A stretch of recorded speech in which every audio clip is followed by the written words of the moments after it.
नमस्कार। Breaking news में बड़ी खबर आपको बता दें कि बिहार में जो बुलडोजर एक्शन चल रहा है उस पर पप्पू यादव ने एक बार फिर से सवाल उठाए हैं। पप्पू यादव का कहना है कि सरकार का जो बर्ताव है वो कहीं ना कहीं हिटलर की तरह वो बर्ताव कर रहे हैं। उनका जो राज है वो हिटलर की तरह है। तो क्या है ये पूरी खबर, इसी पे ज्यादा अपडेट के साथ मेरे साथ मौजूद है कैपिटल टीवी के एग्जीक्यूटिव एडिटर राजीव सिंह जी। तो सर, पप्पू यादव ने एक बार फिर से सवाल उठा दिए। पप्पू यादव को लग रहा है कि हिटलर की तरह बर्ताव किया जा रहा है। और उन्होंने ये भी कहा है कि अगर सरकार जिन लोगों का घर उजाड़ रही है उनका 2 महीने के अंदर पुनर्वास नहीं की तो वो उन गरीबों को, मजलूमों को 2-2 डिसमिल ज़मीन देंगे, सुप्रीम कोर्ट तक जाएंगे। देखिए, पप्पू यादव शुरू से ही विवादों से बहुत ज़बरदस्त तरीके से कनेक्ट रहे हैं। पप्पू यादव से ये पूछा जाना चाहिए कि आखिर अब इस उम्र तक उनको अगर कानून में, सरकार में इकबाल नहीं है तो अब कब होगा इकबाल। जिन लोगों ने अवैध तरीके से सरकारी ज़मीन का दोहन किया है, एक तरह से उस पर अतिक्रमण करके अपने मकान बनाए हैं, या छोटे मोटे जो भी अपने कमर्शियल एक्टिविटीज़ को उन्होंने अंजाम दिया है, उस पर सरकार कार्रवाई कर रही है, सम्राट चौधरी कार्रवाई कर रहे हैं, तो इसमें पप्पू यादव के पेट में दर्द क्यों हो रहा है। और ये कह के कि हम उन्हें 2-2 डिसमिल ज़मीन देंगे, ये तो और भी ज़्यादा एक तरह से देखा जाए तो गलत कर रहे हैं, और बल्कि और सुलगा रहे हैं। आपको इन अवैध अतिक्रमणकारियों को ही सपोर्ट करना है। इनसे पूछा जाना चाहिए कि बिहार में गरीब लोग नहीं हैं क्या, पीछे नहीं हैं क्या? कई लोगों के पास मकान नहीं है, आपको उनको जाकर 2-2 डिसमिल देना चाहिए। अगर किसी का मकान पहले से कहीं है, बलरेज निकाल के, बालकनी निकाल के पूरी गलियों को पार दे रहा है, सड़कों को पार दे रहा है, या फिर दूसरी जगह किसी का ज़मीन हथिया ले रहा है, अतिक्रमण कर ले रहा है, सरकारी ज़मीन को अतिक्रमण कर ले रहा है, तो फिर सरकार उस पर कार्रवाई क्यों ना करे। यही तो बिहार में अब तक होता आया है, और इसीलिए बिहार बाहरी राज्यों में या पूरे देश भर में हंसी का पात्र बनता है, गाली बन गया है बिहारी। पप्पू यादव जैसे नेता ही बिहार को सबसे ज़्यादा बदनाम करते हैं। पूर्णिया में देखिए, इस बार उनकी ज़बरदस्त हार हुई है, और जो सोचते थे कि उनके चेहरे पर कुछ महागठबंधन के विधायक जीत जाएंगे, वो हो नहीं पाया। तो एक तरह से उनके ही राजनीतिक जो कहा जाए, जो एक दम है, उस पर ही सवाल उठने लगे हैं। 7 विधानसभा सीट वाले पूर्णिया का जो एरिया है, उसमें महागठबंधन का सुपड़ा ही साफ हो गया है, और पूरी बाजी एनडीए मार ले गई है, और ओवैसी ने भी मार ली है। 2 सीट ओवैसी को भी है, जदयू को, भाजपा को भी। तो इस तरीके से देखा जाए तो पप्पू यादव किसी भी तरीके से अब अपने आप को और राजनीतिक तौर पे जिंदा रखना चाहते हैं, क्योंकि इंडिपेंडेंट लड़े हैं, कभी भाजपा की तरफ मुड़ने लगते हैं, कभी कांग्रेस की तरफ मुड़ने लगते हैं। ये बात और है कि राहुल गांधी गाड़ी से धक्का मार के गिरा देते हैं।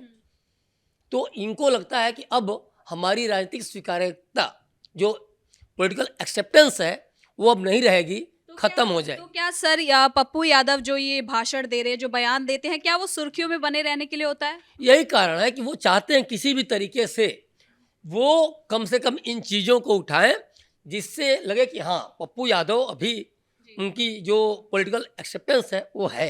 जैसे कि अभी बुलडोजर एक्शन बिहार में है, इसलिए लगातार वो बार इस चीज़ को लेके कहीं ना कहीं, देखिए, एनडीए जिस प्रचंड बहुमत के साथ सत्ता में काबिज हुई है, तो रिस्पॉन्सिबिलिटी वो बहुत बड़ी है। जिम्मेदारी जब बड़ी है, अकाउंटेबिलिटी जो बड़ी है, तो उनको काम करना होगा, ये एनडीए सरकार को पता है। नहीं तो जनता इनसे भी नाराज़ हो जाएगी। बड़ी घोषणाएं हुई हैं, और सरकार लगातार काम भी करने जा रही है। अब 1 करोड़ जो रोजगार की बात है, उस पर 3-3 नए विभाग भी लगभग मान के चलिए बन ही गए हैं। तो ये दर्द इसीलिए राहुल गांधी, तेजस्वी यादव या पप्पू यादव को हो रहा है कि अब जो काम ऑलरेडी हुआ था उसमें तो हमें बाहर कर दिया गया। अब जो ये काम करेंगे, कहीं इनका घोषणा पत्र लागू हो गया काम के माध्यम से, तो हम कहाँ के जाएंगे। और सच में एज को जो देख लीजिए, अगर एज जो फैक्टर है इन लोगों का, राहुल गांधी के साथ है या पप्पू यादव लोगों के साथ, और जिस तरह तेजस्वी की पूरी ज़मीन ही खिसक गई 25 सीट पे आने के बाद, तो अब ये तय मानिए कि बिहार ही नहीं, भारत के किसी भी राज्य से इनकी राजनीति पूरी तरह से खत्म हो गई है।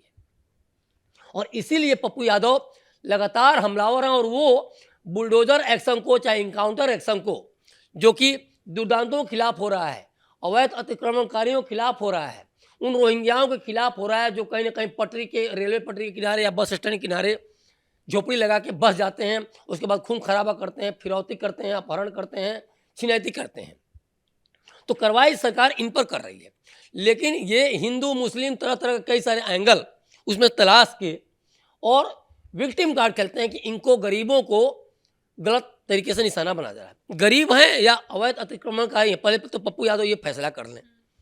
दूसरी बात यह है कि पप्पू यादव अगर ऐसे लोगों को संरक्षण दे रहे हैं तो वो कह रहे हैं ना सुप्रीम कोर्ट जाएंगे, तो फिर इंतजार करें, धमकी देने की जरूरत क्यों है? पप्पू यादव एक तरह से सम्राट चौधरी को धमकी दे रहे हैं। सम्राट चौधरी कार्रवाई कर रहे हैं और धमकियाँ इसलिए रहे हैं शायद कि जो राजद या कांग्रेस या इनके जो शागिर्द हैं, इन्होंने कुछ ऐसा गलत किया है, अवैध अतिक्रमण किया है, तो उस पर कम से कम उसको बचा ले जाए। तो ये प्रेशर बनाने से, इस प्रेशर पॉलिटिक्स से बुलडोजर एक्शन थोड़ी रुक जाएगा। सरकार अपना काम करेगी, कानून अपना काम करेगा और कानून अपना काम कर रही है।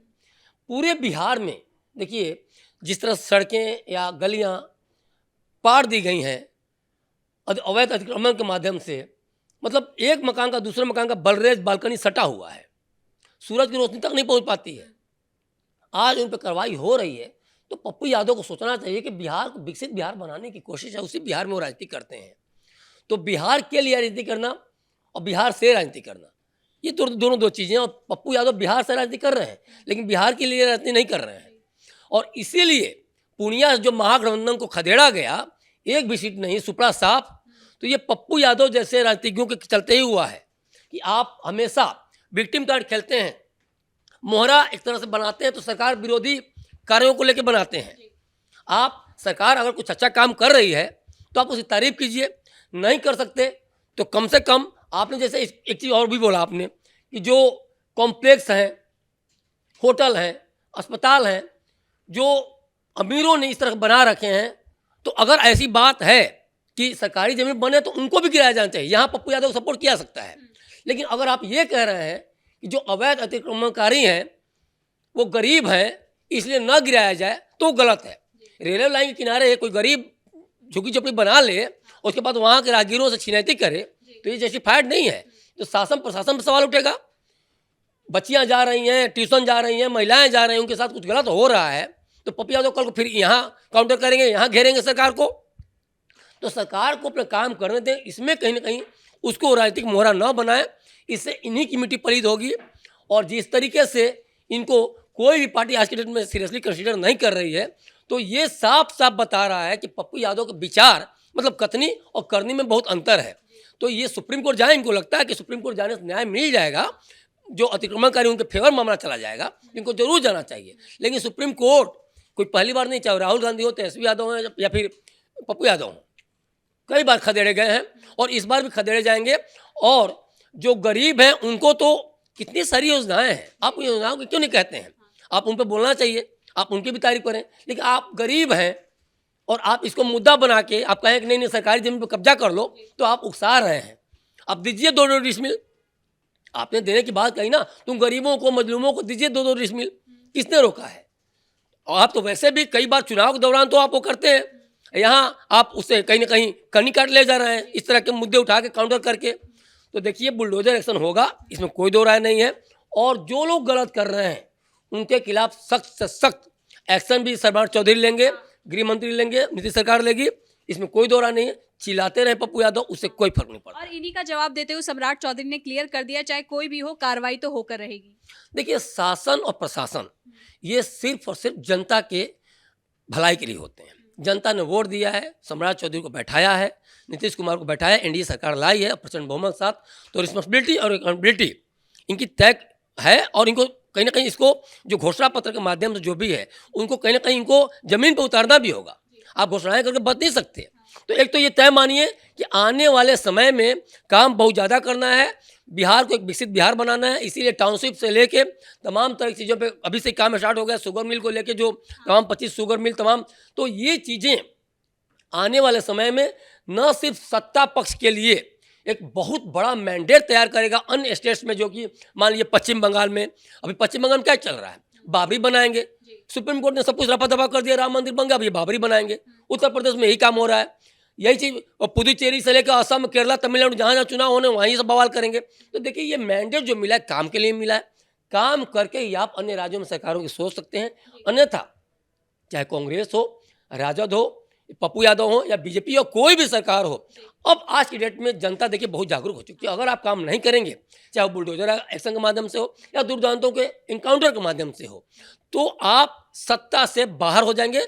जनता आपको उखाड़ के फेंकेगी। ये बीजेपी को भी एहसास है, ये जदयू को भी एहसास है। जितना जल्दी राहुल गांधी, पप्पू यादव, तेजस्वी यादव को एहसास हो जाए, उतना ही इनके लिए बेहतर होगा। तभी वो राजनीति अपने आगे बढ़ा सकते हैं, तभी उनकी पार्टी, उनकी विधायक कहीं न कहीं या फिर सांसद देखा जाए तो चुनाव में जीत कर आ सकते हैं। बहुत बहुत धन्यवाद सर इन तमाम जानकारी के लिए। तो कुल मिलाकर पप्पू यादव ने एक बार फिर से माहौल बनाना शुरू कर दिया है। फिर से वो सरकार पर सवाल उठा रहे हैं, बुलडोजर एक्शन पर सवाल उठा रहे हैं और कह रहे हैं कि सरकार का राज हिटलर राज है। तो ब्रेकिंग न्यूज में फिलहाल इतना ही। कैमरा पर्सन कुणाल के साथ मैं सृष्टि शाह।